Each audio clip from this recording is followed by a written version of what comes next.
শিরার সাথে কিছু করতে হলে এই রেসিপিটা অবশ্যই করুন। প্রথমে কড়াইয়ের মধ্যে আমি এখানে সানফ্লাওয়ার অয়েল দিয়ে দিয়েছি, আপনারা সাদা তেল আর ঘি মিশিয়েও দিতে পারেন। এখানে দিয়ে দিলাম কাজুগুলোকে কিন্তু আমি দিয়েই হালকা ভেজে তুলে নিলাম।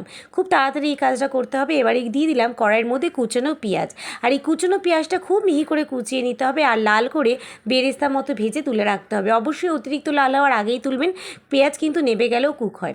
এবারে ওই তেলের মধ্যে দিয়ে দেবো 3-4টে শুকনো লঙ্কাটাকেও ভেজে তুলে নিলাম। তারপরে লম্বা আর সরু সরু করে কাটা গাজর, ক্যাপসিকাম, বিনস আমি এখানে দিয়ে দিলাম। এবারে সবজিগুলো আপনারা আপনাদের পছন্দ মতো দিতে পারেন, তবে এগুলো দিলে কিন্তু স্বাদ হয় আলাদাই স্বাদ। আর এবার এটাকেও ভেজে নিলাম। ভেজে নেব অতটাই যতটা এখানে হালকা ভাজবো, ফ্লেভারটা জাস্ট কাঁচা গন্ধটা চলে যাবে ততটা।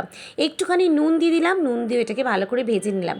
এবারে আমি এখানে দেরাদুন চাল নিয়েছিলাম, যেটাকে আমি কিছুক্ষণ ভিজিয়ে রেখে একদম 80% করে সেদ্ধ করে নামিয়ে নিয়েছিলাম। নামিয়ে তার মধ্যে দিয়ে দিলাম ভেজে রাখা সব রকম সবজি, পেঁয়াজের বেরেস্তা, কাজু বাদাম, আপনারা চাইলে কিশমিশও দিতে পারেন। এরপরে দিয়ে দিয়েছি এর মধ্যে গুঁড়ো করা চিনি আর পরিমাণ মতো নুন। আমি আগেই জলে ভাতে দিয়ে দিয়েছিলাম, তো পরিমাণ মতো নুন চিনি দিয়ে দিলাম ভেজে রাখা কাজু বাদাম। আর আপনারা কিশমিশও দিতে পারেন, আমি কিশমিশ এখানে ব্যবহার করিনি। এরপরে যে লঙ্কাগুলো ভেজে রেখেছিলাম সেটাকেও গুঁড়ো করে নিয়েছি ভালো করে, মানে শুকনো লঙ্কার গুঁড়োটাকেও এতে দিয়ে ভাতের ঢাকনাটা চাপা দিয়ে আমি ভালো করে ঝাঁকিয়ে নিলাম। আপনারা এই প্রসেসটা কড়াইও করতে পারেন, তবে এটা দমে একটুখানি থাকে, সেই কারণে আমি হাঁড়িতে করলাম। এবার এতে 5 মিনিটের মতো ঢাকা দিয়ে রেখে দিলাম, আর তারপরে হাঁড়ি ধরে ঝাঁকিয়ে নিই, তৈরি হয়ে গেল কাশ্মীরি রাইস। আর এই কাশ্মীরি রাইসটা একাই 100।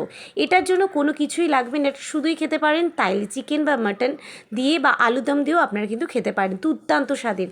আমি বলছি এটার সঙ্গে কিছুই লাগে না, এটা এত স্বাদ হয়। তো অবশ্যই ঘরে ট্রাই করবেন, আর কেমন লাগলো জানাবেন। আর চ্যানেলটিকে সাবস্ক্রাইব করতে ভুলবেন না, এরমই স্বাদ নতুন